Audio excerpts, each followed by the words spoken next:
Hey, it's your girl Rajette Speaks with Narrative Shifts, where we are redefining and reframing the narratives that go out about us. Thank you so much for just kind of being patient. I know we got started a little bit late. I like to start right on time at 7 o'clock, and we're at 7:07. A few little tech difficulties, but we are here. And I am here on our International Women's Day with a wonderful international representative, although she is stateside. Her name is Takeshia Jefferson.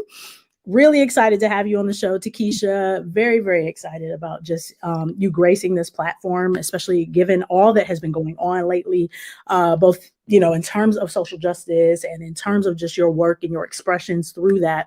Really just wanted to highlight you today. So tell the people who you are. Give me a little bit about yourself. Well, I will repeat my name. My name is Takeshia Jefferson.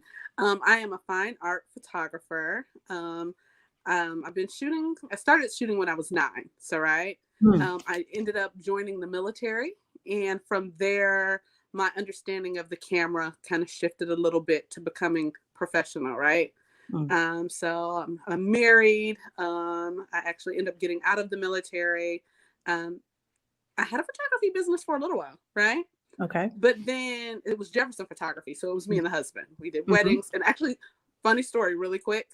My first wedding, I gave birth 2 days before the wedding. What? So I'm in the hospital, and I'm like, you just let me out for a second so I can go shoot it? I was really excited about shooting this wedding, but my husband ended up shooting the whole wedding for me. But I was so new. And so I want to say I hadn't joined Facebook quite yet. Okay. It wasn't a thing. This is like 99. Oh, wow. Right. 99, 90. Yeah, 99, 98. Well, long story short, I took a break.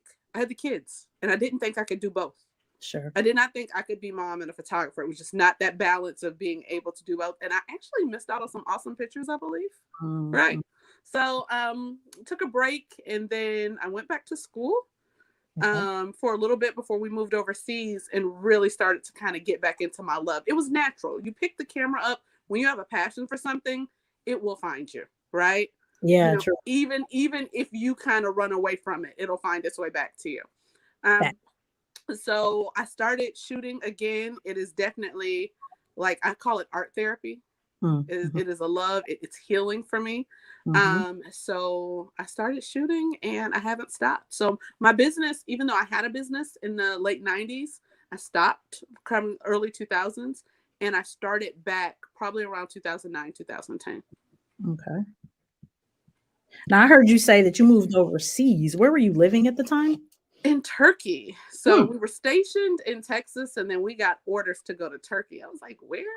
What? Okay. I'm moving where? So we lived in Turkey from 2005 to 2007. Oddly enough, I was not allowed to photograph professionally while I was there. He liked those finger quotes, right? Right. So legally on base, there could only be one photographer. And that photographer had the contract. And gotcha. So when the contract ended, I only had 3 months left on base. Okay. So where I was able to shoot, I could not shoot as a profession. It could only be a hobby, which was kind of sad. Yeah. Okay. It was so funny because when we got back to the States, all of my friends that I met while in Turkey, and they started to see my work, they're like, "Are you for real, sis? Really? You were there the whole time?" I'm like, "I'm sorry, they wouldn't let me." Oh. Now, were you able to shoot from a hobby standpoint? Like, did you 100%? 100%. Yes. So you were capturing quite a bit then. Correct. So definitely shooting, loving it. I just couldn't do it to bring in money. Got you. So, which matters. Okay. What other type of artistic expressions do you do? Because so for the audience, guys, and I really hyped up the hometown today. Romulus chime in. Okay, Romtown, that's what we affectionately call it. Most of us know you, obviously, those who grew up with you. I remember my first introduction to you was as a student. We're the same class of 95. But you were a bass player. And I remember being like, yo, who just joined the jazz band? Like, it's this female bassist, which in the 90s, You didn't see a whole lot, right? Can I tell you how I ended up on the bass, though? Can you please? Because I've always been curious about this story, and I never asked you, I don't think. And so, yeah, I would love to know how you were playing. So where I am a Rumulite, okay? Listen. We so, elite. Right. Listen. Let me sit up. Rumulite. I moved to Romulus the summer of my 8th grade year. Okay. So some people believe I feel like they have memories of me from like junior high and elementary that did not happen. Sure. Okay. I was an Ipsy, so I'm Southside Ipsy girl from born to 8th grade summer, which is another funny story. Ypsilanti's senior 1995 picture, they tagged me in it like I graduated. Oh, what? I was like, yeah, I wasn't there. But so while in Ipsy, I actually played cello in the orchestra. Okay. So while playing cello in the orchestra, I get to Romulus first day of school with my cello. Okay. Because I was so ready to join y'all orchestra. Which we did not have. We didn't have it, y'all. So I get to Mr. James. Yes. With my cello. Goats. He says, we don't. I'm like, can I play it with y'all concert band? Like, I'm just thinking we about to do something. He said, no, ma'am. And so what he offered me was, he said, in 10th grade, you can join jazz band. Yep. And you can play the bass guitar. It's the same strings. Now, when I was in orchestra, I played, I did play bass. I played cello, but I played the stand-up bass. So so I played that sometimes for certain songs. Okay. So it was kind of a natural progression to come over. The only problem is he made me cut my fingernails off. You was in class a couple times for that. I couldn't wear my Absolutely. It was what it was. Like, that's what it is. So I still have a bass. I love it. Again, I'm glad that shift happened for me. Definitely. Jazz band was amazing. Jazz band was amazing. That was my heart. I hated marching band. Most people don't realize this, and because I was playing it, I was first chair most of the time. I hated marching band. And people flag girl. I loved. Yeah, I couldn't stand it. I can't keep my composure with marching bands. My son plays he's has been a part of the Alabama State Marching Band. Oh, nice. Okay. So, yeah. I don't know if Natasha gonna come in and say something about that school she went to, but it's right. Okay. Yeah, I was over it. I begged Mr. James to not be in the marching band, and he said, nope. If you want to be in the jazz band or symphonic band, which were my heart, that was my heart. Like I loved. You know what? He stuck to his guns. He did. So again, I had to wait for 10th grade and went. But you know what? It was amazing because he helped me purchase my first guitar. There was a prior student that had played, and he reached out to that student, and I bought one of that student's old guitars. So he was amazing with that. Get out of here! I had no idea. Okay. Mm-hmm. Awesome. Yeah, and I remember you being new. I remember you being new and kind of working through the fingerings and that kind of thing. But you were rocking out. Yeah, you were rocking out by the end of that year. And so I was like, man, she's like mad talented. Because of course I didn't know your middle school life. I just knew you were new. And so new to the jazz band, and it was just really cool to. I was so tired of everybody calling me Ike, but we can move on. We don't even want to give that, and I don't even want to feed that. I'm like, is that all we know? Is that all we know? Right. That's it. That's all we got. All right. So let's. I know the audience is like, okay, we're over this. Because Romtown is like, yeah, I remember. Oh, Mr. James, I love Mr. James. Everybody else is like, who? I don't care that much. So we're sitting in the rhythm section. Sorry. Right. So, I sat in front, like basically in front of Takeshia, like in jazz band. So definitely good stuff. Anyway, so thank you for coming on the show. Really excited about having you here. We're going to be talking about a few things. So right now, guys, Takeshia, I just want to say this. Takeshia is one of, I would say she's probably my artistic mentor, guys. I've got like two people that I highlight like that. Takeshia is one. Mahogany Jones is another. Shout out to Mahogany. Love. She's amazing. So hopefully I can get her and a Chick with Beats on the show. That's what I've been like really hoping to do, to highlight, some more women artists. And of course she's a musician and producer and rapper and singer and all the things. But there are two people really who I look to when I think of sort of my artistic mentors. And then I've got like a squad, so to speak, of folks who I check in with occasionally, right? And so that is Takeshia Jefferson. That is Fiat Hollins. Hopefully she's watching, like shout out. Yes. Get that energy going, right? I occasionally check in with Rebecca Shelby, right? So these are just, this is all hometown, I love that. Mahogany, I try to check in or at least support, and she knows that. Because obviously as an artist, you absolutely need people that you can vibe off of, right? Because the bulk Necessary. and the bulk of society, I believe, are not necessarily in this artistic vein where they get this energy like this. So I know, for instance, with you, Takeshia's someone, guys, like anybody in this camp, art squad, if Takeshia calls me or texts me, usually I'm going to answer the phone. I'm going to take it back. As long as I'm available and I have my phone right here, I'm like, you know what? This is T. Let me get this. Right. And that's just kind of the nature of the relationships that I have especially when it comes to the arts, because it is such a unique space. And we motivate each other. I believe one time, gosh, I think it was over the summer when I was working on something. I think I called you maybe, or was like, can I call you? It was like midnight, right? Yes, we did. Yes, we did. I'm like, you got to listen to the song, hear this idea, So this is what we do, guys. I remember it. Yes. Yeah, nice. yeah. This is what we do. Yep, this is what we do. So I just want to highlight a few things, because your work has always been really intriguing to me, that I've seen. You definitely do a lot of advocacy and social justice work.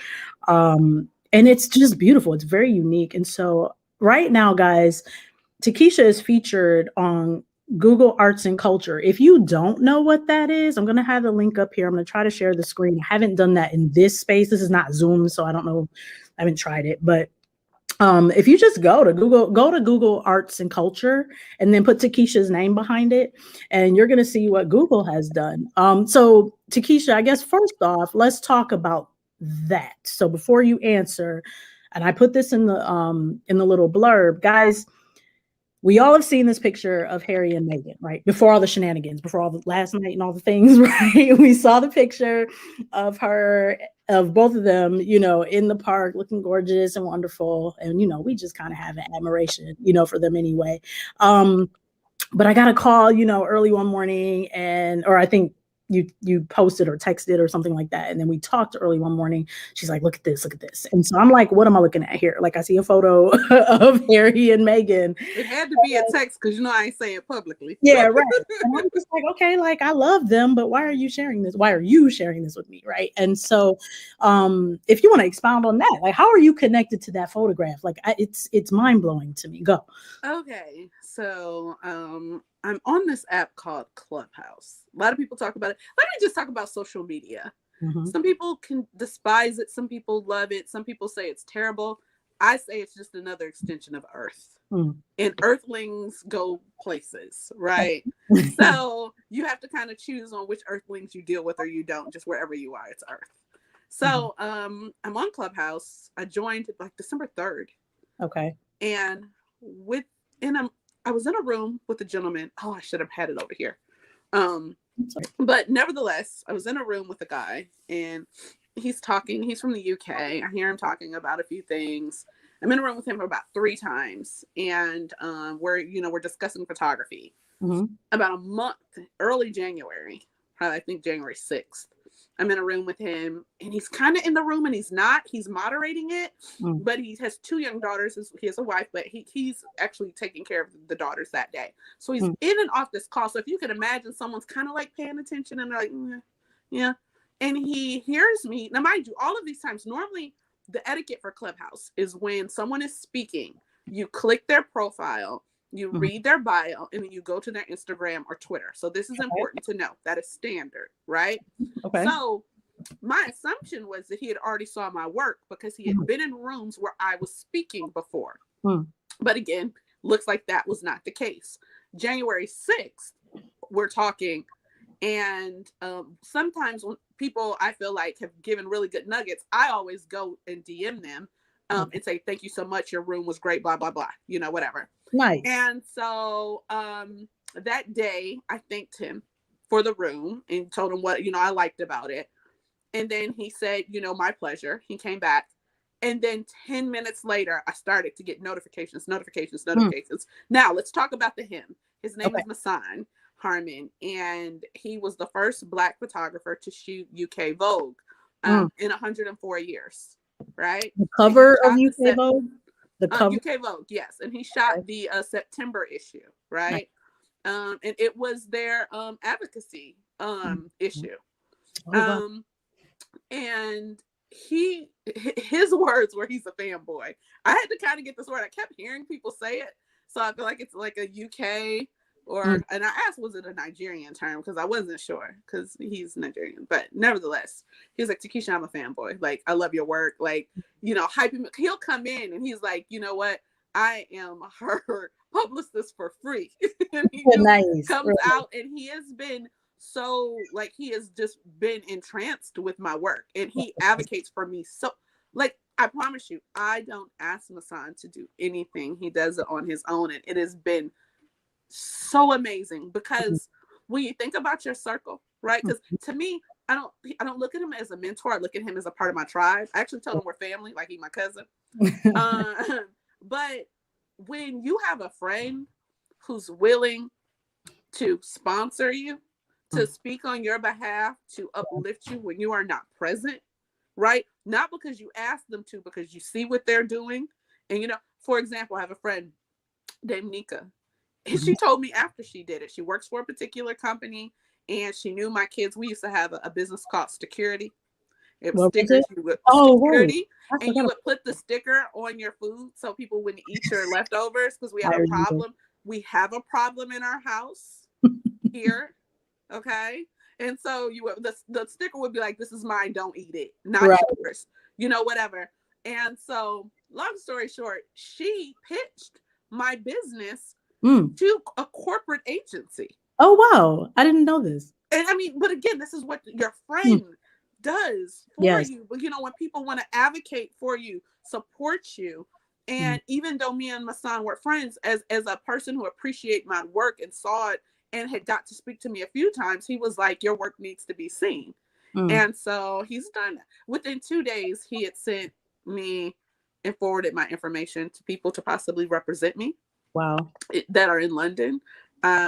He's been great. I joke and say that I feel like Masan dedicates like 5 minutes of his day to me. He goes, how can I help Takeshia today? I love it. I do. And it made me think, like, where I think that I am a giver, I'm like, well, what else can I do? Can I give 5 minutes a day to someone, to uplift them, to shout them out, to share their stuff in my story, to just uplift them? Because you never know who's going to see the work, right? And so I've had a few awesome people reach out. So Masan is not the only person who has, reached out that's helping me. I definitely have some other amazing people who have amazing resources that are supporting me, which I think is amazing. And this has been interesting, because I was dealing with imposter syndrome, right?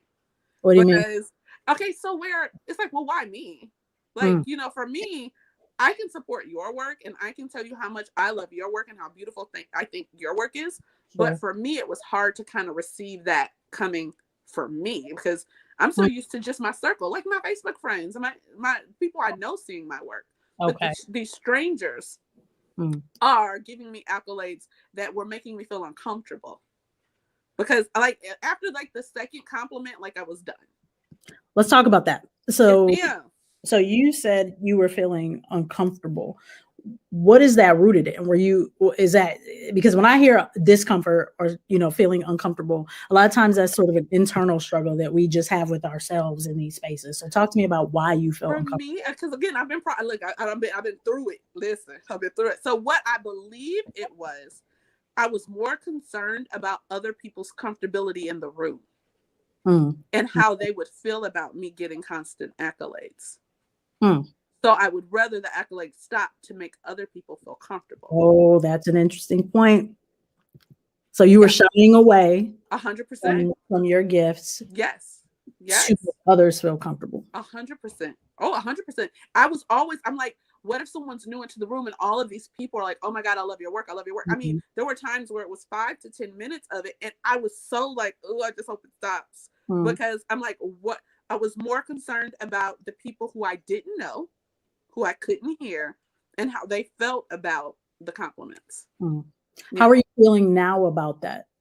I'm better. I got to the point and then I didn't even know how to respond, because, I would be in these different artist rooms and it would just happen. It was just, again, it was weird to me. Okay. So I learned to just say thank you. Yep. It's just a quick thank you. I don't really go into explaining anything else after that. It's a sincere thank you, but I just say thank you, thank you very much, thank you, appreciate it, thank you so much, and then I just leave it at that. That is fine, and then I just let them. I try not to think about the other people who I have no control over and how they feel about me. Okay. Because of it.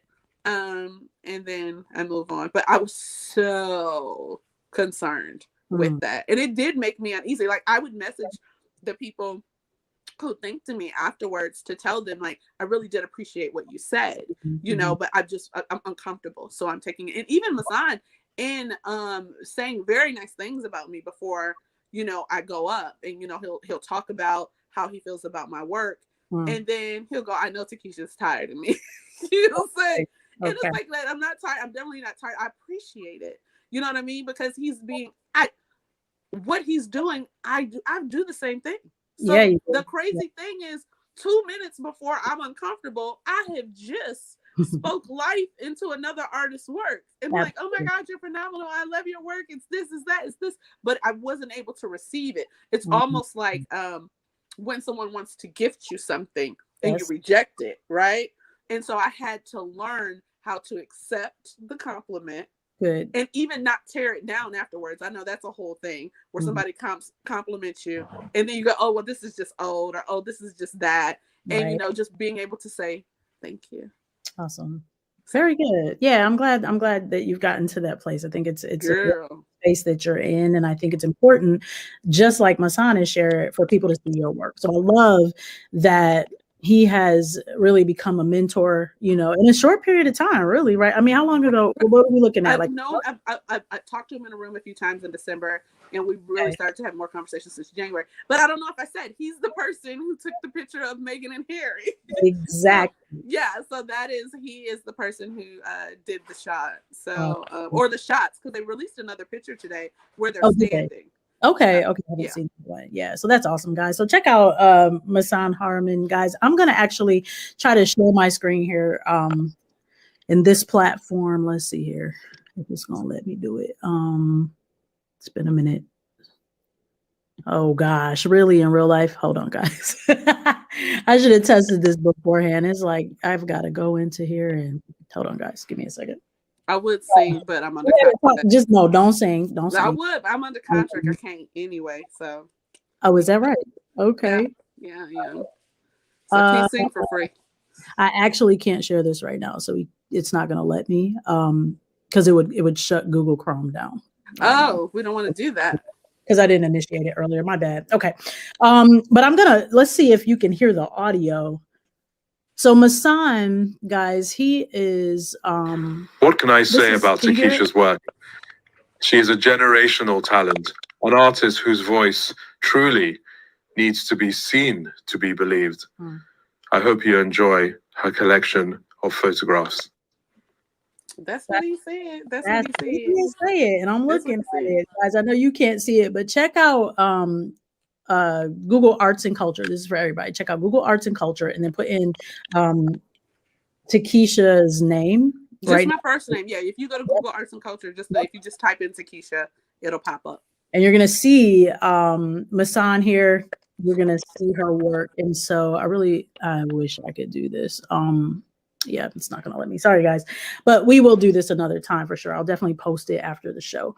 We might just do a quick after the show anyway, and then we'll have it up. And that'll be a kind of neat thing to show people. So let's dig into John. So John is chiming in. Remember John Rucker? John Ruck? Yeah. So he's chiming in right now. I've never heard of him. I'm not sure. Well, you can't say that. Why? If he right here shouting, he's right here. Okay. Whatever, it's cool. We're in these. We from the hometown, like everybody's good. Anyway, all right.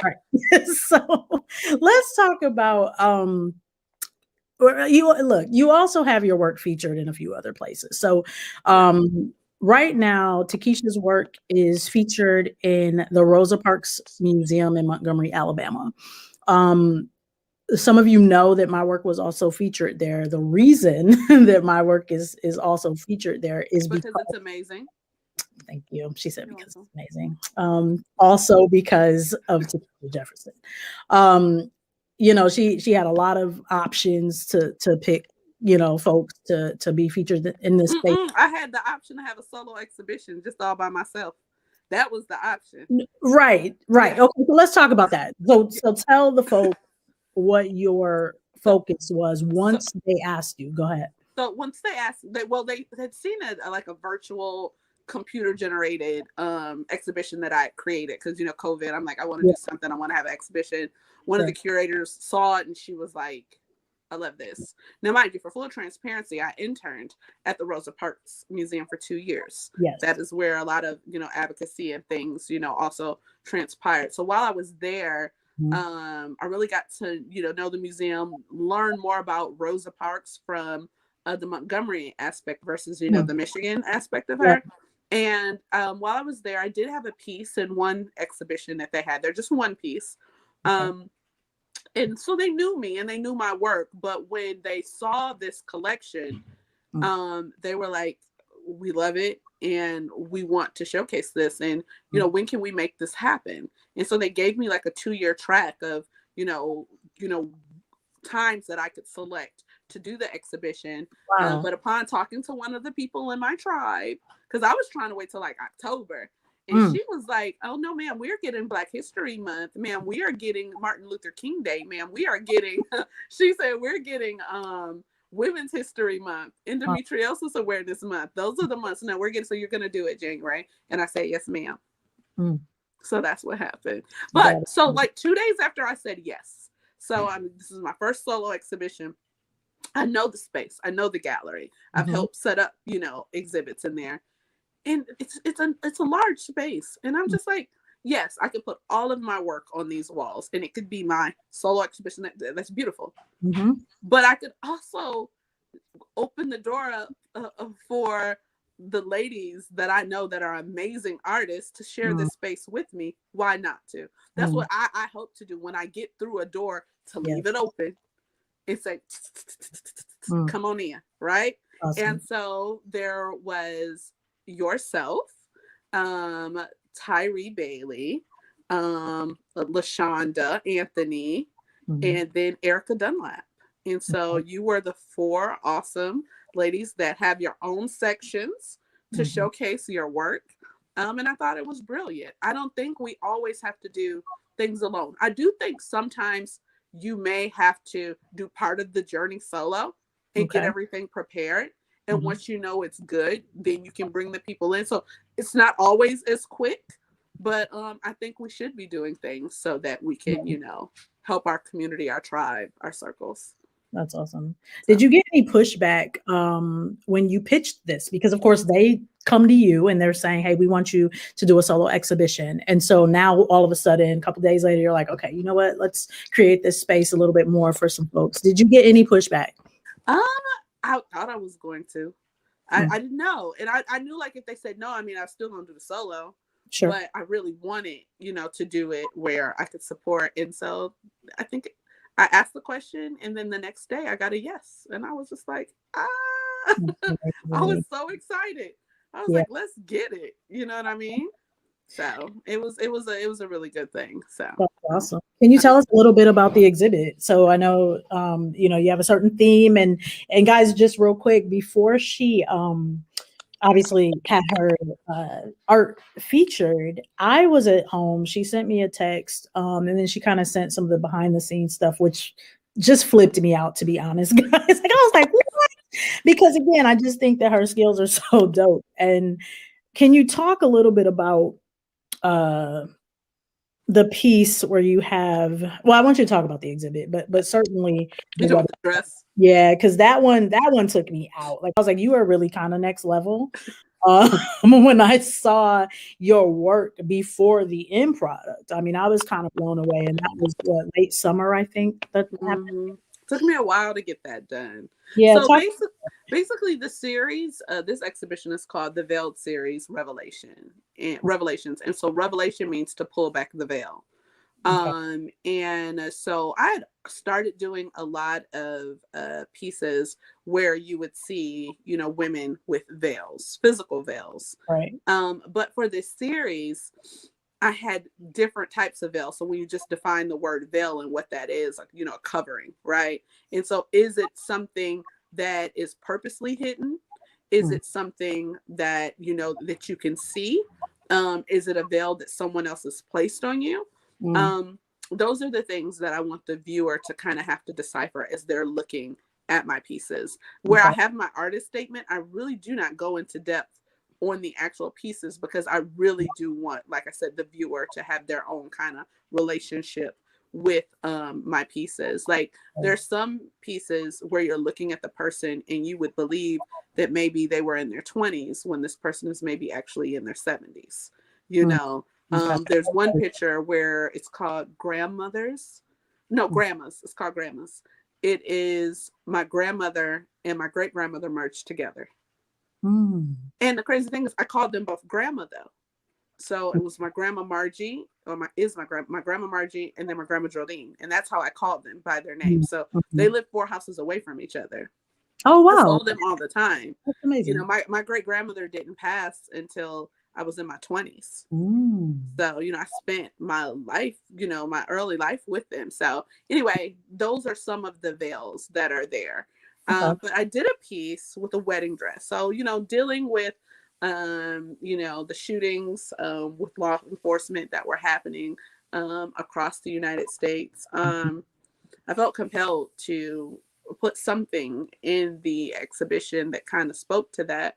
And because the word veil was there, I'm like, wedding dress. I have so many wedding dresses that it's just an odd fact. I probably own about 10 to 15 wedding dresses that I use for photo shoots. What? Oh, wow. Okay. I get really good deals. Anyway, so I have this wedding dress and I'm like, what can I do? What can I do? So I think about, you know, these child marriages that are forced, right? And I looked at the kind of the wedding dress and I just thought about this like forced union, you know, between people of color and the way these deaths are occurring and these situations unfold. You know, one person that is like near and dear to my heart, most people don't even know his name. His name is John Crawford. And I believe it was in Ohio. I don't want to get it wrong, but I'm pretty sure it was Ohio. But he was killed by law enforcement in Walmart. He was buying a gun from Walmart. Yes. He's in the aisle, and somebody goes, he has a gun. Yeah. He's shopping in the store for a gun where they sell them. You know what I'm saying? And so I decided to write the names underneath the lace part of the dress of people who had been murdered by law enforcement. And I promise you, as I began to write, like it just took me months. Like I'd write and then I'd just have to stop because it would just drain me. Sometimes you think, oh, it's just names, but it's not just names. They're people, right? You know, Breonna Taylor's name is on there. There's so many names. And then I'm trying to read their stories, you know, to try to learn who I'm writing about. And so then I went to a local gun range. And I asked for shell casings. And I got a little over 300 shell casings. Wow. And adhered them to the dress where they look like they're like gold design. So from afar, when you look at the dress, you see all these pearls and all like this gold bling, right? But when you get close, you realize the dress is covered in shell casings. And then you see the names at the bottom. And part of that is because some of, you know, there were many veils to this. Some of the people who are murdered will never get married. They're never going to have this veil. They're never going to have this situation. And just kind of just being in this situation, you know what I'm saying? That most times was not by choice, right? Other options could have taken place, you know, right? That are afforded to other people, right? For the most part. But I named it 2 shots to the head, Huey's dead. Wow. So I just thought that was, yeah. I have another piece where I have an image of a black man's face kind of in the dark, like coming from like a corner. It almost looks like he's a knight, right? He's covered with a veil. And that one's called I'm a Killer. I'm not a killer. I'm not a killer, but don't push me. It's like from Tupac. I think that's Tupac. but the I'm not a killer, but don't push me just means exactly what that means. Don't like you don't why do you try me? And so I think that's a testimony. I have another piece. So I was trying to advocate through my pieces. I have 3 pieces that are 3 foot by 8 foot pieces, right? So they're huge, 3 feet in width, 8 feet in height. And one is my mom and her 2 sisters merged together. And it's called Till They Bury Me. But the girl, she's here and her eye line's up. And when I'm saying till they bury me, it's like, you're not going to get me to bow down. You're not going to get me to hold my head. I'm going to hold my head up until you bury me. Wow. And so again, it's a continuation of a story as you kind of look through the pieces. And if you read the names and you kind of start to look at the image, like that whole testimony of the subject should, be there to the viewer if they open themselves up, to the veil kind of being removed. Got you. So your inspiration then for this exhibit, for the theme, was it primarily rooted? Was that you? That's all you? You see the fact? It's something. What's wrong? Is something on fire? Is it? They gonna handle it. It's okay. I'm fine. It's because I'm hot. Don't worry about it. I'm not worried, guys. Look, we live and work at home, and shows are at home. Look, if Jimmy Kimmel and all the rest of them can do this like this, and babies running across the front in the beginning of COVID, I'm here. That beep goes off every time money deposits in my account. Hey, let's go! Hallelujah! You just gonna make up some stuff, but that's all right. Don't hate, please. If you hear it again, that's more money. Cha-ching. Love it. So your inspiration for the Revelation, the pulling back of the veil, like the Revelations exhibition, would you say then that it is solely rooted in social justice and equity? I feel like there's a way to kind of wrap yourself into that. Because I think everything that I was pushing is that the Veiled series.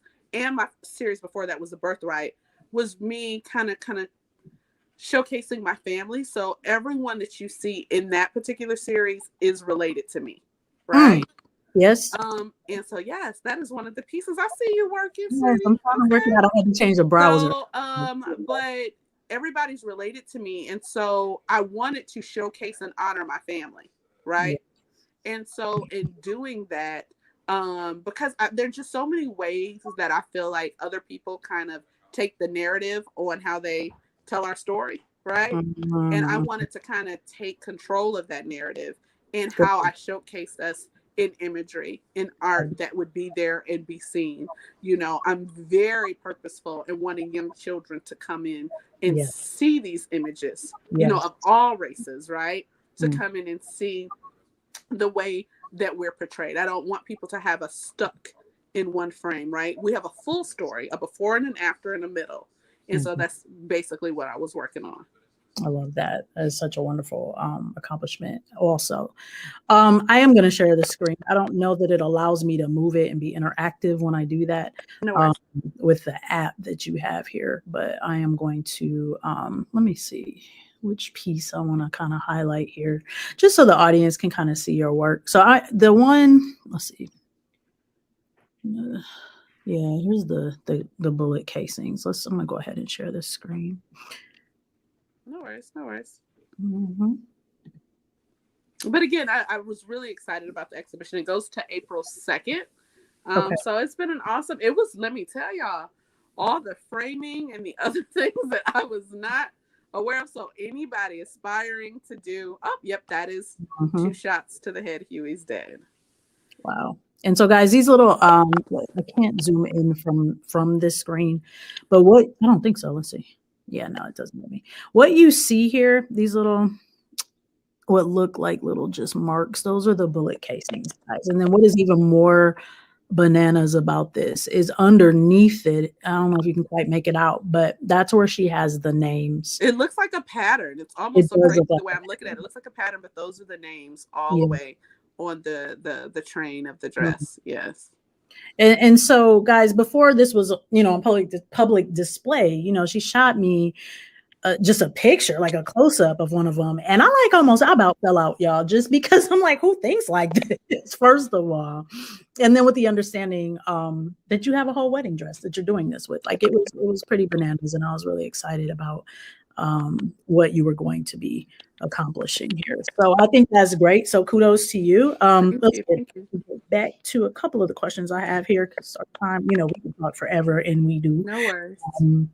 But I do want to hit a couple of things here. So the reason, so let's talk about Google Arts and Culture. The reason that you are on there, like, how did you get put on there? So first of all, I didn't even know. I got my son messaged me, and he basically shortlisted 6 photographers in the U.S. He picked 6 Black photographers in the United States of America.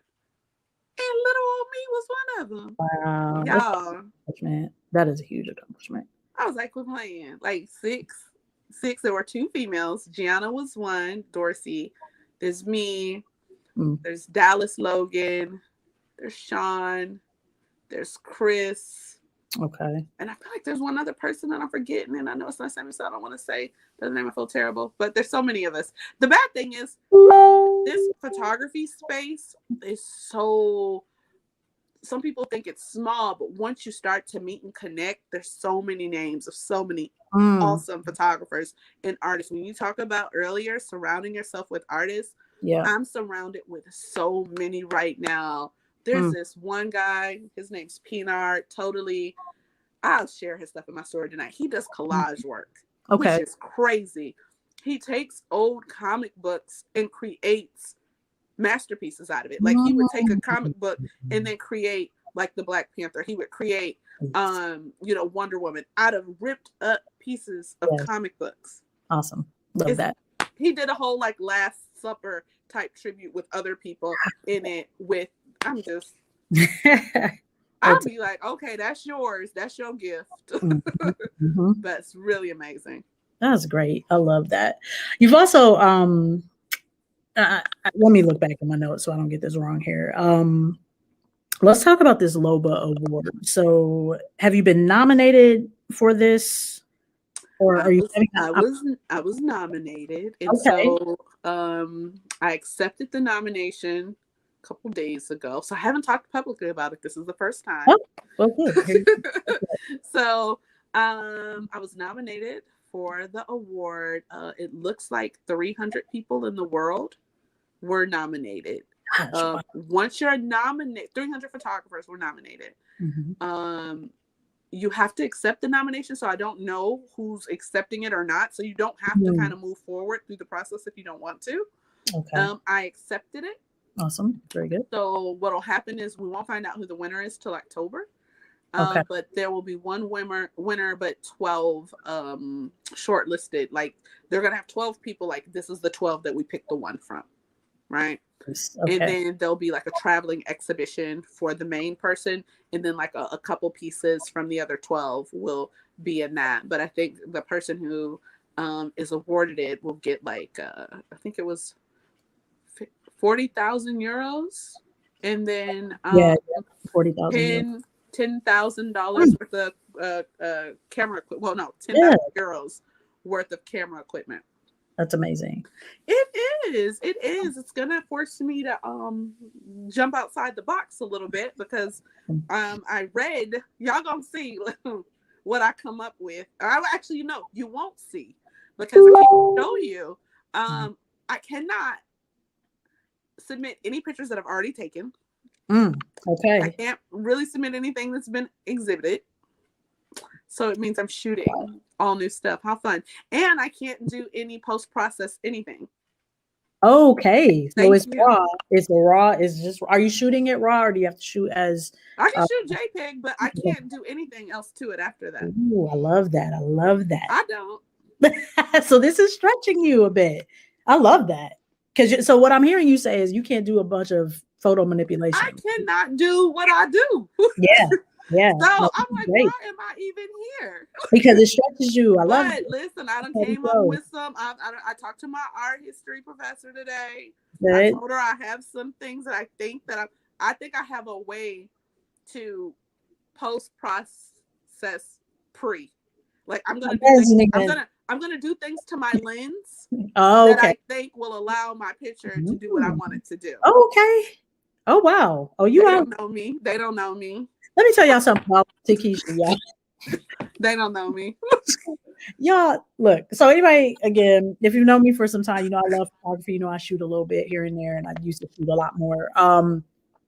Takeshia is wild, y'all. Like when it comes to creating something out of absolutely nothing or having very bare minimal tools or something, you know, we're gonna make it work. Yeah, and she really does. Like I've seen this. I'm like, you did what with what, you know, and the beauty of it, as you know, as the listening audience is understanding right now, she's very generous. And so, you know, I might call T up and say, hey T, you know, what do you think about this? And she's dropping me like resources, or she's like, hey, check this app out, or check this software, check this tool out, you know. And so that's the beauty of it. There's right? enough for all of us. I don't think I understand why people don't think. Like my thing is, if my customer goes to someone else, first of all, my customer can't. I don't shop at one grocery store.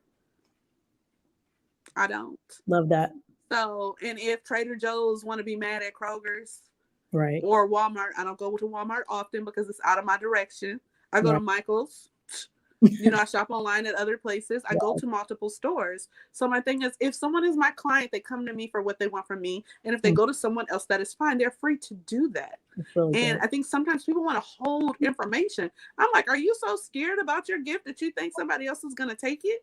Stop right there. Do what you do. Do what you do, and what's yours will be yours. Takeshia, stop. I will give y'all the recipe to everything I do. If I give you my peach cobbler recipe, what? You still what you gonna do? Make it? Okay, that's cool. But do you want to make it? So you might make it once or twice, right? But then you're gonna be tired and you ain't want to cook, and you're gonna call me to make a peach cobbler. First of all, I do not make a good peach cobbler, so let's just go there. My cousin Tyree do, but that was just what I used for the story. I don't make a bad peach cobbler. I want to put that out there. But my cousin Tyree makes the best one, and I'm not gonna tell y'all her secret ingredient because I know it. I'm not. So shout out to Tyree Bailey, right? Yes. Who is another feature artist. She'll be sick that I told everybody about her peach cobbler. It's cool. It's look, you told on yourself that you can't rock it, so that's good. I mean, no, what I'm saying is hers is better than mine, and this is the thing, too. You have to know what if you came to me for a photo shoot, right? Yes. And you want something outside of my ability, I'm not even gonna try to do it. Yeah. If I know someone else here, I'm gonna be like, you know what, Tremaine's amazing. She's in the corner. Now, sometimes my clients are hard-headed. They're like, you know, I want you. Listen, if I'm telling you, I need you to have someone else shoot this, please believe me. Because again, I'm gonna allow people to move in the space. If I don't have it or I can't do it, there are things that obviously we can create, right? Yeah. And we can kind of work together on a concept. That's fine. But if I really know someone else is better at me and you're going to get a better quality, I would love for you to go patronize them for that. Can we stop right here? I want to reflect a little bit. No, you're fine. I just want to hit that point because, you know, I like to engage with what you're saying and kind of follow up. So, you know, I feel like a lot of times, I feel like we're getting a little better with this, but generally speaking, a lot of times we are not always so generous with the information. So you did make that point a little bit. You know, I can hear all that clicking, right? Okay. So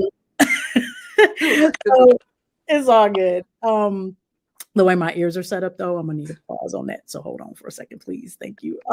When it comes to the mic, I don't know what's happening. It might be the mic, but it's picking it up. But here's the thing, guys. Like, I feel like we're getting a little better with this, but there definitely are people who are not so open to share these things, right? And so you spoke to that, and I really want to kind of highlight that, you know, just as a point of, I guess, reflection for people who are watching. There's enough to go around. You know, you hit it on the head. You go to multiple stores.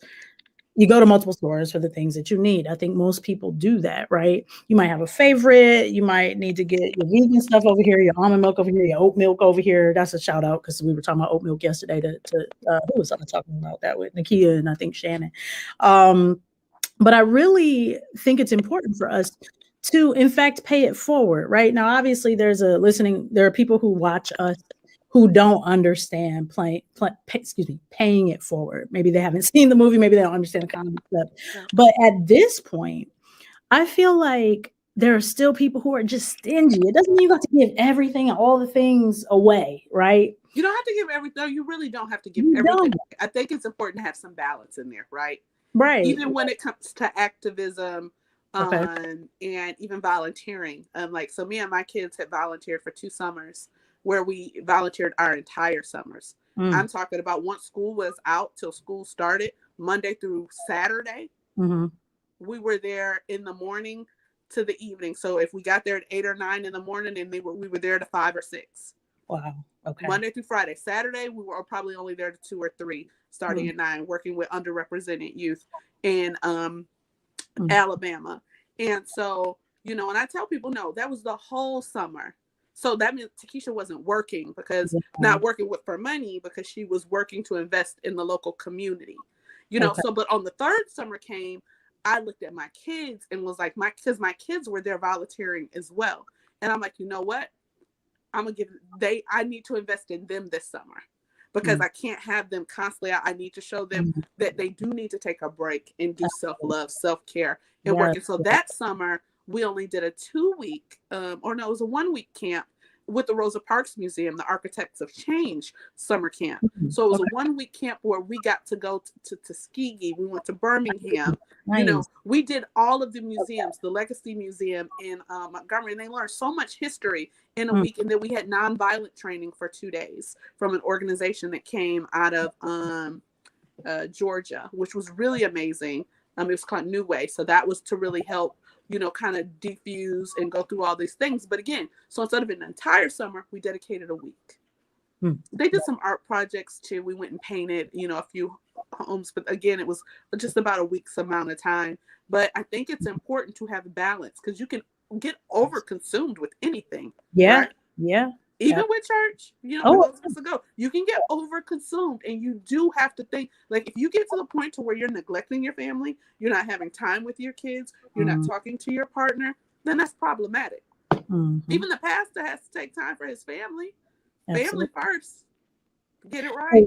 I want to go ahead and I had just written down family, so I want to keep going with this. So I want to know how you balance it all. So for the listening audience, guys, Takeshia is not just a photographer. Yeah, it's his mic. It's like doing a lot of crackly stuff. I don't know what's going on here. Takeshia has several things that she's doing. So obviously she's a photographer. You can do some fine arts, work in terms of, like, you did the body cast and these kinds of things. We are going to talk a little bit about how you're balancing it all. People don't realize that a lot of your work, especially what's featured in the Rosa Parks Museum, you do a lot where you include the family. And I think that was one of the most intriguing things that I recognized early on in your work, is that, you were shooting your daughters, you were shooting your son. Guys, she has a really fun family. So it's a matter, like, they're just a bunch of creatives. And so it's kind of bananas. It's so intriguing and cool to, guys, hold on. Because this sound is driving me nuts. I'm not going to be able to. I saw you working through it. I see you try. Can you hear it or no? Guys, I can hear it a little bit. I can hear it a little bit, but. Okay. If you guys are watching, I know John is in here, guys. Do you hear that crackling effect? Because I feel like we need to pause this, and some of y'all gonna be like, "Oh, it's too long. We're gonna jump off anyway." But we're gonna talk. Let me know in the chat. It sounds like a little static that's happening, but it's normally like when you're talking, it starts. You're right. Let me unplug this mic and see if that helps any. Okay. Nope, didn't help it. Okay. So here, guys, look, we're going to pause for a second. Get the audio worked out. We're coming right back. So just hang tight. Okay, so John says, I can hear you, but it's still cracking. Okay. Don't leave. We coming right back. We just I'm not going to go nowhere. Okay, I'm talking about the audience, girl. You can't go anywhere. So I'm going to pause it for a second. Or take me out of the stream real quick here. All right. Can you hear me, Takeshia? Okay, she can hear me. Hold on, guys. 1 second.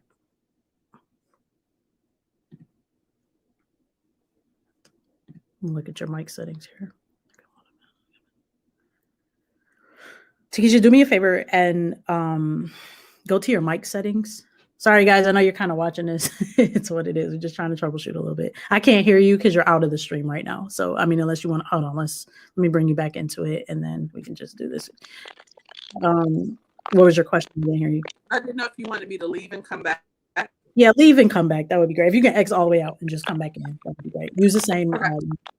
Okay. All right, guys. Sorry about that. You guys have to know the way my ears are set up. Anybody who knows this, I cannot be great like this. So we're going to wait for her to come back in. But I just, want to highlight family. So Takeshia has this really incredible family.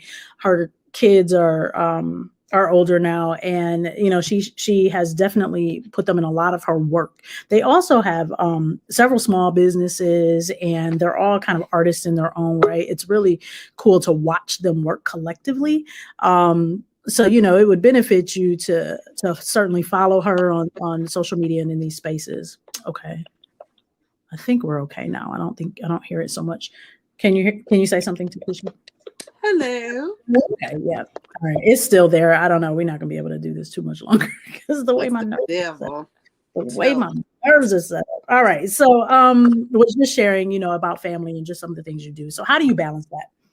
So at first I didn't do it right. Like I thought I was gonna travel every month, and then I missed one of my children's like school events. This is back when they were in like junior high, elementary, because I didn't know that they had like a concert, and that just broke me. I was like, oh no. So now family time is family time. I will shut this down. Okay. Yeah. Good. My kids come first. I tell people, everybody knows that my kids come first. That's so awesome. I'm working. And then sometimes I just shut everything down. I'm not answering phones. I'm not answering emails. The weekend is the weekend. If I'm not working on a weekend, I'm not ignoring you. I'm just off. Good. Yeah. You know what I'm saying? And so you do really have to set time. I try to, me and my kids talk, all of them. We're very engaged with each other, So I think just I have open dialogue with them constantly. Yes. We'll watch. I have a couple series I watch with the different kids. So we have different series that we're watching. That's fun. So I have to wait to watch like the next episode because we're watching it together. Right. I remember this. But yeah, no, I think it's having a schedule is important. Plain and simple. Make a schedule, have time, schedule time for your family, schedule time for everything else. You make your hair appointment, your nail appointment, schedule time for your family. People say I shouldn't have to. No, yes, you do. Yes, you do. Because lock it in and then make sure it happens. Make time for your family, because when they're gone, it's like, oops, I don't want you sitting over there sad, pouting, and you ain't spend no time with because you didn't make no time for them. You miss me. I can't even do it. I'm just like, you have the time right now to make a phone call, to send a message, to people or friends are out. But while we're here, when you talk about giving those flowers now, so I always joke, but I'm serious. When I talk about me not being here anymore. And I told my mom, I've told my kids, I've told my husband, if people didn't break bread with me while I was here, don't come trying to eat at my repast. Don't do it. Yeah, word. You can't have no plates. That's real. Because I just think it's important. I used to get upset when I was a kid and I would see that. But if I know that these people weren't really engaged, it's like, don't come to say I'm sorry after I'm gone. Right. I'm here right now.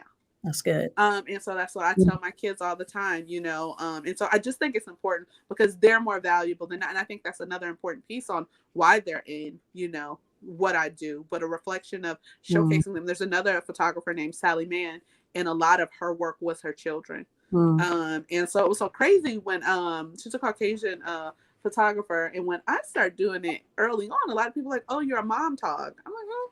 A what? No, a mom tog, because a mom with a camera, a mom photographer. Oh, got you. I'm like, no, I'm a photographer, and I don't just, as soon as I tell people, sometimes even now, I'll be in rooms and I'll say, yes, I'm a photographer.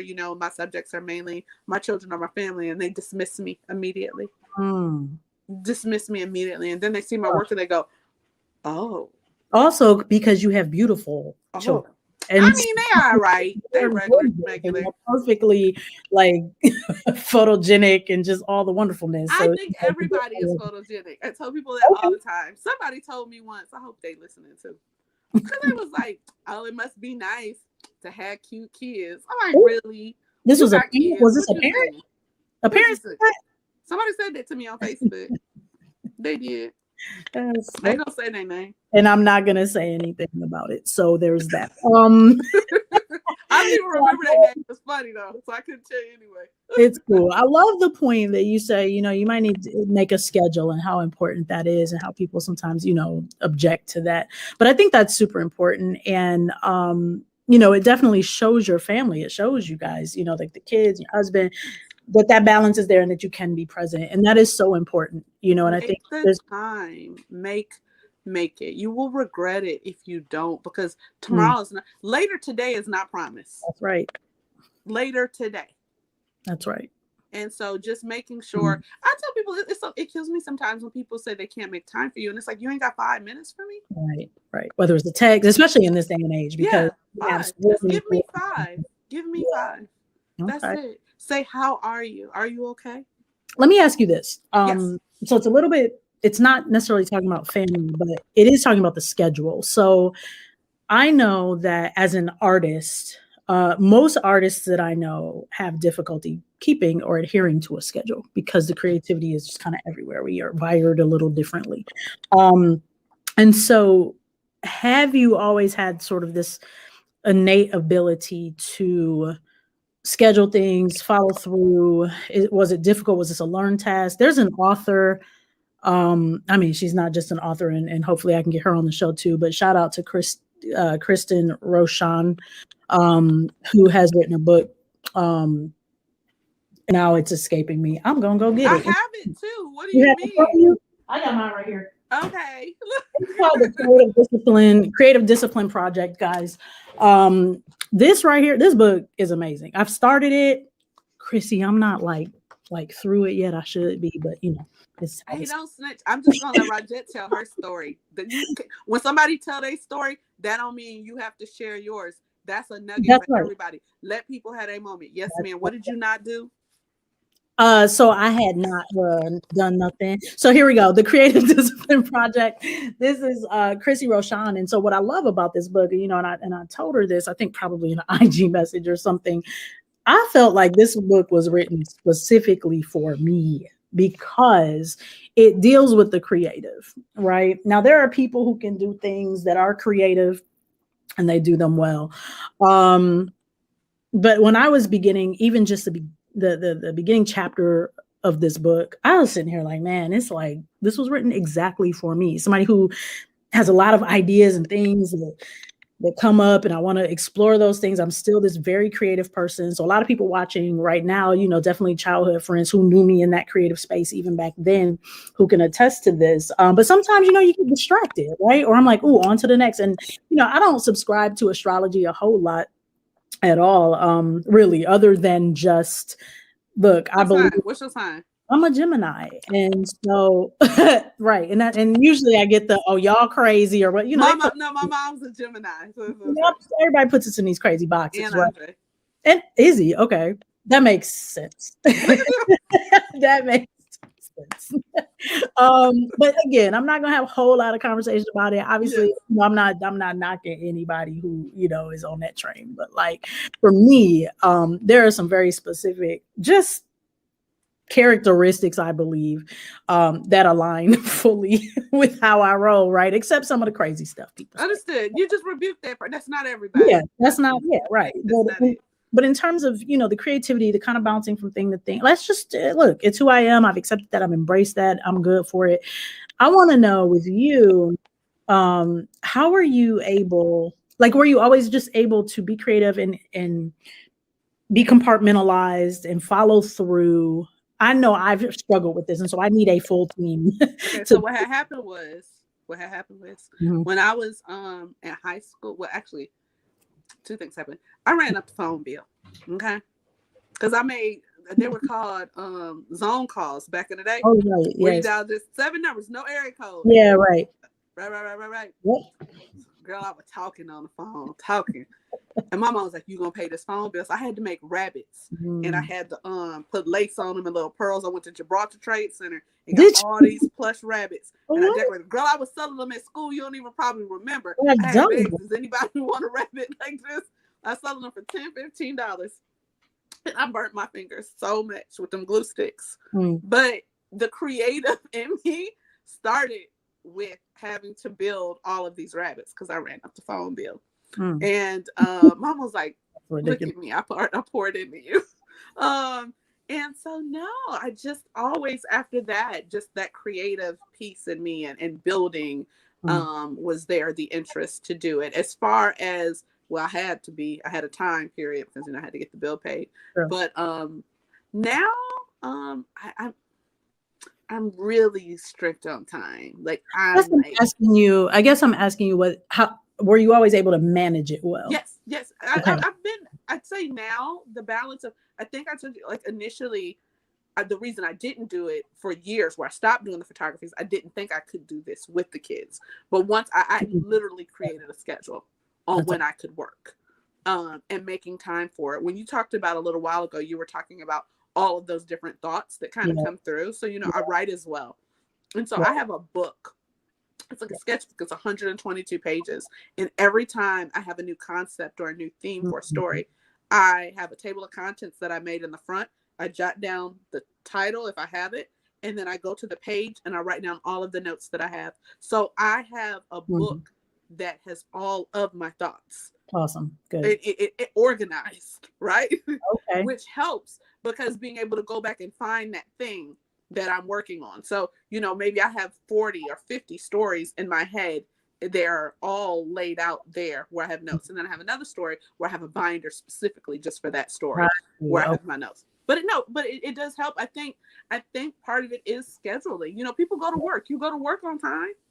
When you work for your job, you pay your bills on the day your bills need to be paid. Like even if you want to be a hobbyist at the craft that you want to do, schedule time. Find a day where you have an hour, right?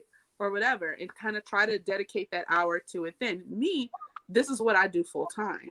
I don't do, art, the art world is what I do. So it's me kind of balancing. So I have the ability to maybe do stuff with my kids during the day, which I did. When I say family first, if they needed me to come to school to pick them up, if they needed me to volunteer, I was there. And then I would do my editing and things at night. Okay. So I would kind of, flip flop my day. Now, my youngest is a junior in high school. Right. My other, are in college. So I have the ability to be very flexible. I did a Zoom call today in the car driving. Right. I mean, I wasn't looking at them. Okay. But I had a meeting and I was like, I had to go, grab the kids from work. So I'm like, this is what it is. It is what it is. I love that. Okay. Well, thank you for sharing that. I heard you say that you're a writer. And of course, I know this about you. You've got a few things. So one thing, guys, and we're not going to be before you too much longer. Probably give us about 15 more minutes here. We started a little late tonight. One of the things that I remember from several years ago, you started along with Fiat. Was there another writer also? Is JR still here? Is he still watching? Right, you still there? He was one of the original readers. So it was back in 2005. Okay. I love soap operas, right? And so I'm in Turkey, where they didn't have all of the American soap operas. We only had one TV station, and on that TV station was All My Children and As the World Turns, and like another one on the same channel. Okay. And so I'm like, I want to write something that's like a Friday soap opera. Like, Fridays always were cliffhangers, right? I want something like that where people could read it at work during their lunch, and it's 1 or 2 pages, and it just captivated them, right? Mm-hmm. So I started it by myself initially. Okay. I want to say I got to episode like 10 to 15, somewhere in there, and I reached out to one of my best friends, Keisha Williams. And I'm like, Keisha, let's do this. And so then Keisha started writing with me. Long backstory, me and Keisha in creative writing in high school did our assignments together. We went and talked to, what is the teacher's name? I can't think of it right now. Was it Bass that you had? Bass, yeah. We went to Mr. Bass and asked him if we could turn in all our assignments together. So if the assignment was a 5-page paper, me and Keisha would turn in a 10-page. Oh, get out of here. We wrote together. Oh, wow. Right. Yeah. So we have a major story. Mr. Bass. That's what's up. Great. So we had a story that the Michelangelo virus killed. A story that we wrote was called Maybe Blood is Thicker Than Water. That almost stopped me from ever writing again because we lost it. It was encrypted. The virus has killed our story. That's a whole nother oof. Yeah. But no. Oh, I don't forgot where I was. Lord. So you started writing. I was asking about Anderson. Oh, Anderson Place. So then there was Keisha. Then Keisha told me that Fiat wrote. So then Fiat came in. And then my cousin Tyree, I talked to her, Bailey, and then she wrote. So it ended up being us 4. Awesome.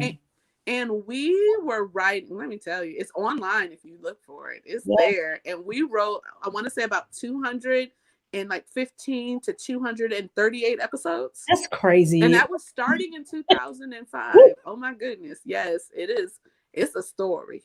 You know what I love about it is that you did it before everything was trendy. So like right now, there's a ton of blogs and bloggers and, these online spaces for sort of these shorts, right? Like these short stories and this kind of thing. And I remember you guys starting this and being just kind of blown away. Also a little like, what are you doing?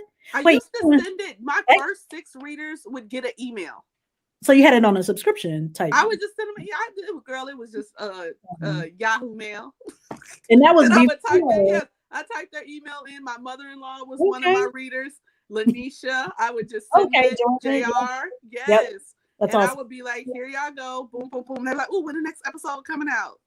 I was like, y'all, it's coming. That's wild. So you were like MailChimp and all these things before. Made it work, but I loved it because again, for people who were really enthralled with soap operas, that's like 4 hours of your day. Yeah.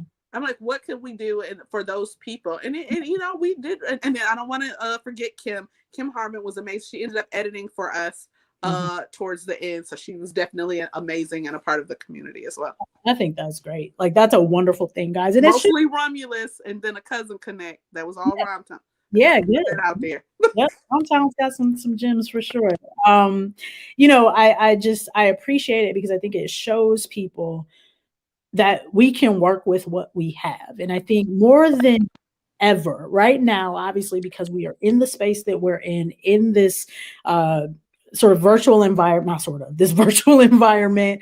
And obviously some of us are getting ready to sort of return to the workplace and this kind of thing. But one thing that I've been challenged with, a lot of my life, but certainly in these last several months is just, doing what you can with what you have. And I mean, it sounds cliche, but so many of us don't spend time to reflect and sit down and really process like, okay, what do I have? What did God give me? What did he put in me that I can literally start doing today, right? Yes. What can I start today with just what I have? It's funny, Kevin on Stage, right? Mm-hmm. I was watching something he put out yesterday. I think it was yesterday. And I was just, and my cousin tagged me in it. And I was just like, yo, this is so dope. Because he was talking about people starting a podcast, right? And he's just like, look, start the podcast. And he walked back about how he started his podcast with his iPhone, right? And just like a mic, and that's it. And how he didn't have viewers and all this stuff, And so for me, it was certainly encouraging, right? The thing about me though, is that I want viewers and stuff, but I don't care. Like, I'm not driven by that. Like, anybody who knows me in any of these conversations that I've had offline with people, hey, you need to, maybe drive this more. I got a call last week from a dear friend whom I love. And I definitely received that feedback from, but she was just like, okay, try to be a little more funnier in your show. Let's see more of this side. Let's get some of these, flyers out ahead of time. And I agree with all of that stuff, all of it. And at the same time, I just know that the content is great content. And I'm specifically strategic about how I'm going to drive it in the future. I've got some ideas about it. I love that. You have intent and purpose. Absolutely. So that I have you know what, even with things I don't like, there's this photographer, and we studied him in my digital art class. I did not like his body of work. Did not like it at all. But guess what? I knew I was paying for that class, and I was learning about him. I'm like, well, he's something special. They teaching me about him, right? Yeah. Didn't like his work. But what I respected about his work, and I had to explain to my classmates, was he was intentional and he had purpose in his work. And I couldn't deny that because he was consistent. Mm-hmm. And so I respected all of that, even though he's the person that takes the picture while you're chewing and your mouth's open. All of the shots that you would normally throw away are the shots that he keeps. I love that. He's world renowned for it, and people actually pay him to come to their events to photograph them. And he catches you in the most. And it's like, oh my gosh, no. But again, it's, you know, to each their own. Mm-hmm. And again, there's room for everyone. What you said was he's consistent, and that's the piece I really want to, you know, pull out. And that, going back to what Kev on stage was talking about, was just like, hey, get out here and then just be consistent. He was like, if you can do 100 episodes, do that. That's what's going to show that you have this content. And how he started out, it was only a few, you know, viewers and this kind of thing. And so it was just really powerful listening to that. Obviously encouraging from this side, but it just reminded me yet again, do what you can with what you have. And I'm going to say it, and I will say it until I die, because I believe that all of us have something to contribute to this society, to this world, to the people in our lives, whether it's an immediate circle or a circle that is abroad or whatever it is. Everybody's got people they are, I believe, called to. Right. No. And so it's a matter of making sure that you are doing what you need to do in that space. Don't worry about what other people are doing. You know, I can look at all these shows and all the rest of the stuff, and sure, there's wisdom in following certain templates and that. Like, you know, I'm not here dismissing those who have gone before me or anything like that, or, you know, you for that matter, but it's also understanding the uniqueness that you possess, right? The uniqueness that we possess, so that we can carve out certain things in our lane, right? And be in a different space. So I know for me, I know who I have coming on the show, and it's strategic. Right. And so I know that it's going to pull more people. I'm not worried about that piece. Right. Like, it's going to pull people. Right. So really excited about that. Anyway, so I just wanted to stress that consistency, guys. Anything that you're doing, you know, listening audience, do it consistently. That's always the hardest part, right? Like when we work out, we fall off. When we start something, sometimes we don't finish. And like, you know, I have it's probably about a handful of really dear friends who this season, this year, we've talked about finishing. Like that's our it's easy to start something. Right? Set it in your calendar. Have a reminder pop up. Have something that's going to annoy you and that you have to dismiss. You have to ignore it.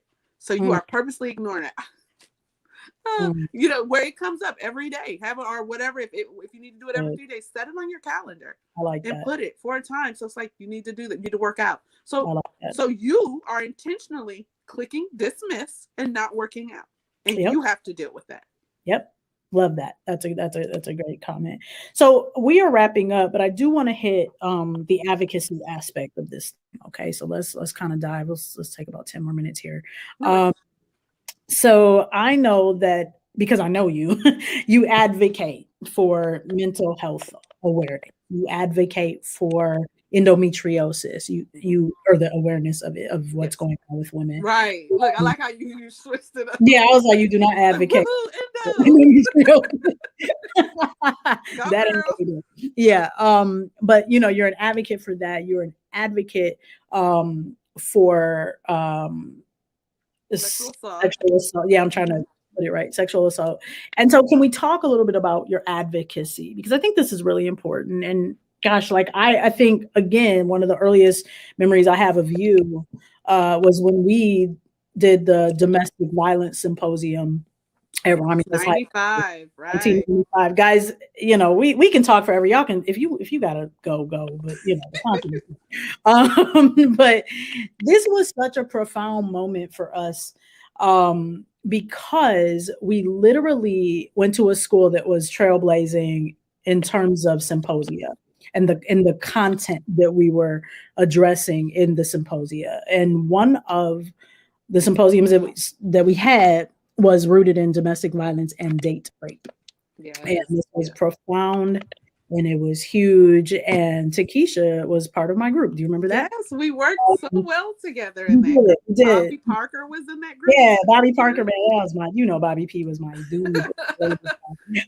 We did amazing. I think for us to just even be the age that we were to be able to. I know Melissa. I can't think of Melissa's name right now. Last name was not Jackson. No, white Melissa. I knew a couple white Melissas. I don't know what? Somebody in the chat. It is. Anyway, but she was amazing. Anyway, that was so when we did that because we reenacted a couple date rape scenarios, right? Yeah. We talked about date rape. I mean, we went through just all of know what that was, and for me, so most people don't know. And I talked about it on Facebook a little while ago. Romulus High School had a clinic, right? Yes. So we had a clinic where outside citizens could come to the clinic and utilize it for health services. But students, we could walk down the hall. Oh, your sound went out. Takeshia, say something else. Oh, no, it was getting good. Can you hear me? Yes, now I can. Go ahead. You can hear me? All right, sorry about that. You can hear me now? Yes, ma'am. Go ahead. All right. So we had this clinic and so, you could go there, for whatever you needed, but there was a psychologist there and they had a group. Well, there was a group, which most people don't know, in 95, there was a group for students who had been sexually assaulted. Yes. And students were allowed to come. There was a certain day of the week that the girls that were a part of this group would go to. And I want to say that, let's say there were 10 girls. And so I was one of the girls that got to go. I had to leave band. Mr. James never knew why I would leave band. And so I had a pass. I still have the pass. I had a laminated pass where I was allowed to leave class. Because we had the class where you had class, lunch, and then you came back to class. Yes. Well, I didn't come back to class after lunch. Right, I remember that. And so that's because on a certain day of the week, that's because I would be in the counseling session. And so we would go and we would talk and, different young ladies would tell their stories. And it was so crazy. I ended up getting friends out of that group, right? And you're meeting people and you're hearing, their stories and what they went through. But that was amazing that Romulus had this space. First of all, my mother didn't even know that I was doing that therapy until years later. Because I was able to just walk in and go. Think about that being afforded to teens and young adults. That's such a just be able to walk in. It is crazy. But it was so I don't even know how I found out about it. It was crazy, but I'm thankful that I was there. So with that, then with the domestic violence symposium coming up, we actually reenacted one of my assaults. Oh, God. In our group? Yeah. Yeah. So I talked to, I can't remember her name, but the woman that was in charge. And so we worked out because I shared my story with her. And then we were able to do that. Was it Kate or? I think so. Yes. So I just thought it was important, because again, just so many people weren't aware of, what could happen and how maybe, we gave different kind of scenarios. Was it someone that you didn't know? Was it someone that you did know? Was it someone you had been with before? And I think it's just important to talk about it. I ended up actually while in Turkey writing a book with an associate of mine. And we actually had what we called a Princess T, and the T stands for teaching, encouragement, and acknowledgement. And where we talked about the importance of waiting, but we also talked about, well, if you didn't wait things, but we also talked about sexual assault and awareness because we felt it was important to talk to young girls about it. Now, again, I always challenge the men to have those conversations with the men, but we did have an amazing experience allowing the girls to know that they could talk to someone. Now me, if I turn that in as a parent, I have 2 sons. And I've told my sons it's not okay to rape someone. Like I said it out loud. It's not okay to sexually harass someone. These are the things you shouldn't do, because I don't feel like some parents are actually sitting down and saying the sentence. No, if she says no, like I'm not super explicit, but I heard someone say it like this. So this is how I say it. If she says no in a downstroke, you need to stop. Right? You need to stop.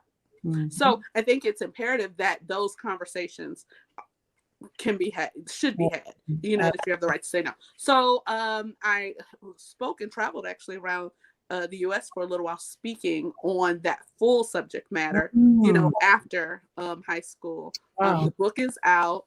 What's the name of the book? Do we have a name? The book is The Princess, I believe it's The Princess T. I'll have to, I can tell you. It's been a minute. Okay. But no, it's called Why You Should Wait. But again, we talk about sexual assault and things like that in there. And again, like I said, I've continued it, just kind of moving forward. I do believe it's an open conversation, because if you're not talking about it, people think they can't talk about it, right?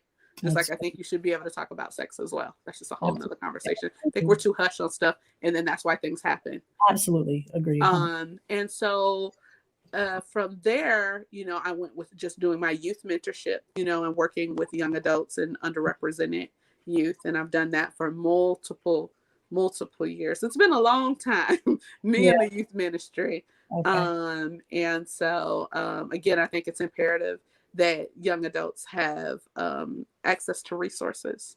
And so when we were talking about just your passions and finding the things that you need to do, I think that would just enlighten people and bring them more, happiness. Even if it's just a bit of time that you can do. If you can't be a full-time photographer, but you love photography, take a camera with you somewhere. If you want to paint, just get some watercolor or, a couple of acrylics. They less than $1. 50, 70 cents at the store. You don't have to get the expensive ones, and just paint. Work on something. Take your time to work on it. There was an artist in my painting class that she would always have one canvas in front of her, and she had a second canvas to the side. And with her scrap paint, when she was done, she was working on a second painting with her scrap paint. Wow, that's awesome. Yeah, I was just like, she never wasted paint. That's great. Now, her second one would be more abstract, right? But she didn't waste her paint. And I'm like, duh, I like it. Yeah, that's really good. But no, I do believe that when they say, when you see something, say something, I believe that it's important for me to stand up for people, even when they are not present. So if someone says something off cuff in my presence, the person that it affects is not there, I'm still going to say something. I think that's important. Now, that's just me. I think that's great.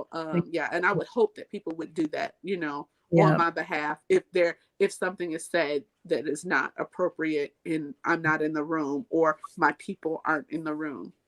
So thank you so much for sharing that. Obviously, a very personal topic that you've shared. And so I really appreciate you speaking to that and speaking so authentically and transparently about that. That's not lost on me how important that is and how sensitive of a topic it is. So thank you so much for sharing. No worries. And then lastly, two things. So we've got, let's take 5 more minutes. So I know that, again, you're an advocate for mental health awareness, right? And so you spoke earlier when we were offline about a body cast that you had put together. I would like for you to share a little bit about there's a piece in the exhibition, and it's called Kay's Song. And so that is dedicated to a friend of mine. Her name was Kaysen, and she took her life 2 summers ago. And when I tell you, this girl was like my heart. She was in my painting class. Loved her dearly. When we were volunteering and we were doing some painting, we were with her. Prince was one of her favorite albums. We were in these art houses painting. I did a few exhibits because of her, and she had just had so many challenges, while being here, and was an advocate, very, strong. But, when you deal with, mental health issues, sometimes we can, especially when we internalize them alone, right? And we don't kind of speak out, things happen. So Kaysen did a lot of body cast type work with a lot of tool, and she did hearts. Oh my goodness. I initially was going to make a heart because that is like one of Kaysen's staples. Wasn't my gifting. So I was like, you know what? I'm going to try this body casting tool, because that was one of the last pieces that I was with her that I saw her install. And so one of my daughters, Tyler, laid out. So I had no idea how to do it. I just tried to, like when you talked about that creative piece, I was like, this should work. You know, I used some plaster and some rags that you would actually get to wash the car. Oh, right? Sure. Yeah. And I got those and I start cutting them, ripping them, and putting them on her. I covered her with a garbage bag, and I created it. And it doesn't look exactly like Cases, but it definitely is paying tribute. It's close. Don't get me wrong. I wanted to pay tribute to her through her medium, right? And what she did. So I got to appreciate her work by, you know, putting myself in that position to honor her with that piece. I did talk to her mother, to let her know what I was doing, and I had permission, and her mother actually did go and view it. And so I was happy for that. But I think it's important, again, that we talk about it. Yeah. You know, because again, sometimes people do get to the point to where they think they're alone, even in a moment, like, you know, a phone call's missed, or, you know, someone's not there that day. And depending on your mood, you can really take it. I had a conversation with my daughter, probably last week. And I told her, if you're having a bad day and you start calling everybody you know and nobody's available, I need you not to be mad at them, because you'll start calling 1, 2, like, nobody, I'm going through right now and nobody's available. And you get, that's the day. Those are the days that will break you. And you have to be so prepared for that before, because it seems like that's kind of how the script plays out, right? Yeah. On the worst day, the people you need the most are not available. And so then the question is, are they the people you need the most? So it's that self-care, right? Really good. Because if you're, I always tell people, if the person who's always there is you. Now we can get into spiritual, like depending on what people's beliefs are, but I just need people solely to know you are always present. That's right. So you have to kind of prepare here to make sure you're there for you. Be able to reach back, at least drag yourself. I'm not saying you can walk yourself out of situation, but maybe you can crawl yourself out of situation. Right. You know. I think that's a good stop point. One of the things, first of all, again, you know, thank you for sharing that. What is really important, and I've learned this in therapy, you've just spoken about it in so many words, is that being prepared aspect. A lot of people don't realize that, you know, if you're going through a depression, or you're going through something that's really deep, or someone is not present, one of the biggest things that you can do for yourself is having, just being prepared for what could happen, right? So to that point of you sharing with your daughters, like, look, if anything's going on, nobody's available, like, you know, you've got to be prepared, right? Going into it with, if this happens, if I'm having a bad day, if I reach out to 6 or 7 people and nobody is responding, then what do I have already in place? Correct. What do I have already in place? Right. That then I can lean on or retreat to. What's so the protocol? Right. Yeah. So that I can re-engage in a healthy way when the time comes for that. Pull some affirmations out, like go to it. Have it written down, because sometimes your mind can be a muck, you know? Have something maybe in your phone written down. Have a card, have something physical in your card that you can pick up and go, all right, like this is it. You know, just to be able to center yourself. Yeah. Yeah. I think that's a huge point. It took me a long time to really understand that there are intentional moments of having something that's already there. You know, in therapy, oftentimes you'll hear therapists call it a toolbox, right? It's like, what's in your toolbox right now? Like, what can you reach to? What can you grab? A grounding box, what can help ground you, right? A little bit. Obviously, for those of us who are believers, you know, scriptures or affirmations, you know, these are things that you can reach to. And so I just wanted to share that, because some people just may not know that. And I think you had an excellent point there. So I just, you know, look, we're at how many minutes? Oh goodness. I don't tell time. Yeah, right. I don't know. I can't see it. Girl, it's 8:40. Yeah, look, whatever. I gotta get up at 5 with these kids anyway. So I just wanna again just thank you so much for just what you have offered on tonight. I think it was really it's really special. Obviously, I'm just grateful for our friendship and sisterhood and creative sisterhood. Like there's so many dynamics to it, and I'm just so blessed. There are several. How can people reach you if they want to, look at more? If they want to check out my website, they can go to Takeshia. That's what's scrolling on the lovely bottom there. Take TAKEISHAS Takeshias.com. On Instagram, they can find me at Takeshia Art. So just my first name again, and then ART. I'm thinking most of you know me already. So how far this reaches. This is going to reach far. All of the other, well, I want the world knows me. Check her out. She already there, guys, because her work. Where have you had? We didn't talk about this. Where have you been featured also? So in the international space, where else? I have been. I had an exhibition in Greece, Rome. Nice. Obviously the U.S. I've had Oregon, New Jersey, Maryland. Okay. I was in a Smithsonian affiliate, which was really nice.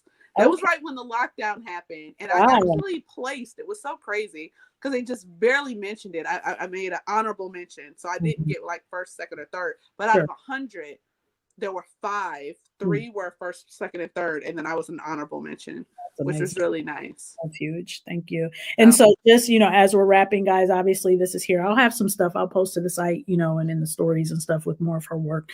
So you can see it. So if you see me post some photography tonight, is Takeshia's work, highlighting that tonight. And and then Romulus City Council spotlighted me for the month of February. They did a whole case with my stuff just to shout out the hometown again.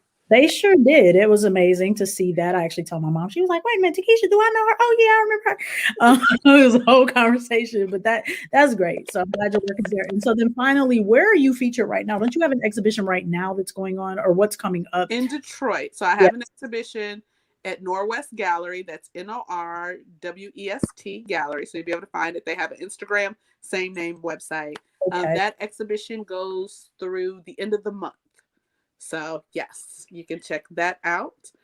So that's my local exhibition. I'm working on trying to get in some other places, but most of my pieces are currently in Alabama. Yes, at the Rosa Parks. I'm working on 4 more projects right now, so we'll see how that goes. That is amazing. So you're nonstop. I just saw you post. I think it was yesterday. I was like, "How is she doing, guys?" She was doing a virtual. In Alaska? Shoot with a subject who lives in Alaska. I did. Of course you are. Of course you are. How? Of course you are. So just shout out to your subject and just your work, which is still. And some of this is me here. So this is mine. This is mine. Hold on. Let's see. Mine. The other one up there is a Picasso. So that's not mine. Let's see if I can make it bigger. Hold on. Let's do this. Okay. So all of these pieces, except for the one up top, that one up there is a Picasso, but the ones down here are me. That's a legit Picasso? Why we use an extra word? I mean, I'm just I don't understand your adjective. Never mind. That's a Picasso up top. And what else now? I do recognize that. The one beneath it, you did this one? I did this middle one? Yeah, that's me. So I do what do I call them? It's digital art. Yeah. But, mixed media. Yes. But I did that. I posted it like probably a year ago when I did it, but this is me printing it. I love that. Yeah. And are you doing a G-Clay print? Is that what's happening with your print? That is on I'm not gonna say the word that I always say, archival paper. That's right. Mm-hmm. Mm-hmm. I'm gonna tell y'all. I don't know. I'm not telling y'all. Don't do it. Okay. We only get a couple minutes anyway. It's okay. Yeah. Oh man, it's a pleasure having you on the show. Let's get back here. We flipped. We can put it back. It's fine. Okay. We'll play all these games. It is a pleasure having you. So thank you so much, guys. If you have any questions or you have any, you want to reach out to Takeshia any further with some of the things that maybe you have questions about in terms of the arts, or you need to get at me, or maybe something that she said in terms of some of the advocacy, maybe reached you, if you're if you're a sexual assault survivor, or whatever the case may be, like if there's anything you want to communicate with Takeshia, please, by all means, hit me up. I'll get in touch with her. She's here. She's available for that conversation if somebody reaches out to you. 100%. Excellent. Thank you so much. All right, so we're going to wrap here. This is a long show, guys. Thanks for joining us. There's several people who've actually been on for some time, and I really appreciate you guys for tuning in. For anybody who may catch this on rebroadcast, thank you in advance. Of course, we rebroadcast on Thursdays at 7, and I'll be here live in the chat, just kind of, monitoring the chat aspect. Again, I think I have decided that I'm going to take these long shows that you guys are watching in real time and chop them into smaller bite-sized pieces, and kind of making series out of there. Again, everything I'm doing is strategic. It's not just like we out here. Because you fancy. You are fancy and stuff. She fancy, huh? So I'm going to definitely do that, and stay tuned because it will be a formal podcast as well. So really excited about it, guys. So have a wonderful evening. Again, Narrative Shifts. Listen, next Monday, it's still in question. We will see. I might be off next Monday. I actually have an appointment that I can't miss. And so it's at 8:00 p.m. next week. So we'll see. I might have my intern, not my intern, but like my partner on here, who may facilitate a show if we choose to go ahead and go live. Otherwise, the options are this. It will either be a pre-recorded or a recorded episode that will be new, or I may be taking tomorrow off, or it may be a replay of something that we've already done. So just know that about next week. Still tune in. Really looking forward to spending that time with you guys. So take care, guys. We appreciate, love you, and I'll see you hopefully next week. And if not, it'll be the week after. So take it easy. Be well in these COVID streets.